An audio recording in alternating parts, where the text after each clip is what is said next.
So how many leads does it take to have a successful real estate business? The normal cold lead, online lead generation numbers are usually about 1 in 100. It has been for a long time. So basically for every 100 leads, you get one deal.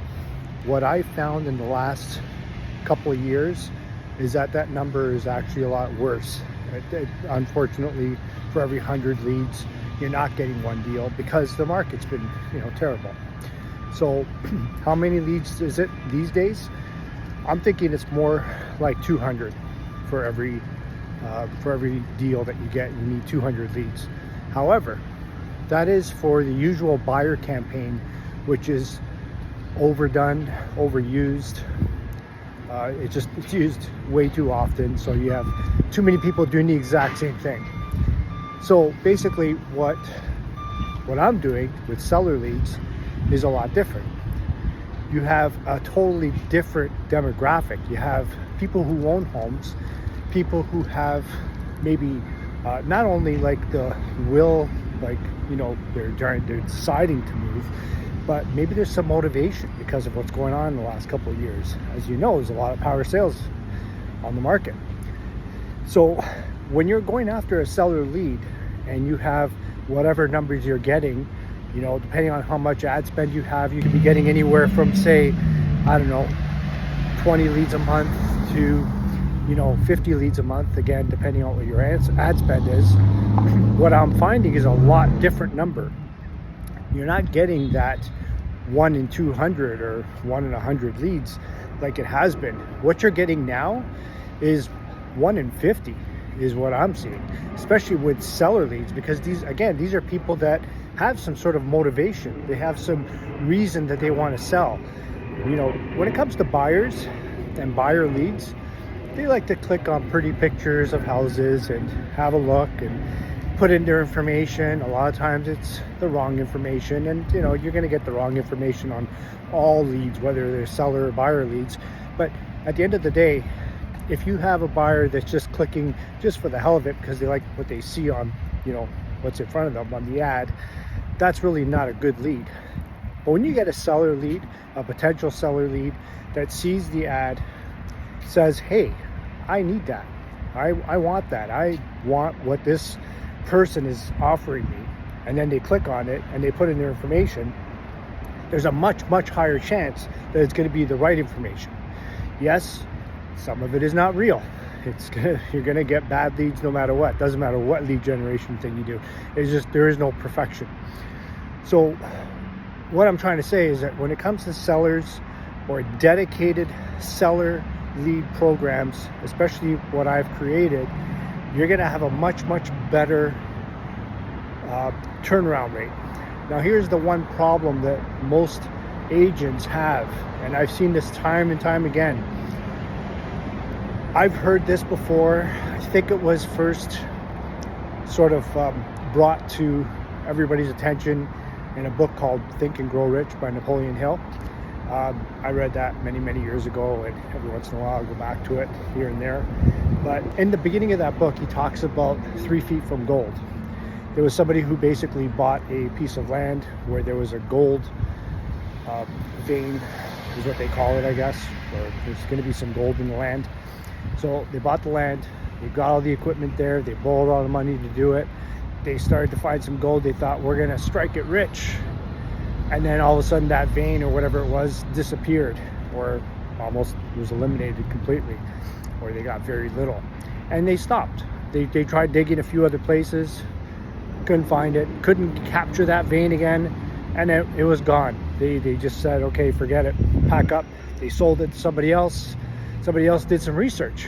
They got another person in there to do some research on the actual gold and where the vein should be and where it's supposed to be, and what other approach can we be taking to get to that gold. And sure enough, they found it. And here's the crazy part, it was about 3 feet away from where they stopped. So all they had to do was just continue digging. So this is what happens, and I see this time and time again. You get agents who get on either my lead generation program or other lead generation programs, mostly mine, because I obviously know what I'm doing and I see firsthand what they're doing and what they're doing wrong. But mostly generation pros with buyers, as you know, it's kind of like a, you know, roll of the dice. When it comes to getting seller leads, you definitely got a better sort of chance of getting higher quality leads. But the problem, going back to the 3 feet from gold, is you have agents who try my program for like a month, 2 months, and they say, yeah, I didn't get a deal yet. Okay, you didn't get a deal yet. When I say you're going to get 1 in 50 deals, for every 50 leads you're going to get 1 deal, that doesn't mean that in between that 1 in 50 you have a deal. That's 1 in 50 leads that you have the potential of getting that deal. What that really means is that if you have 100 leads, you're probably going to get 2 deals out of it.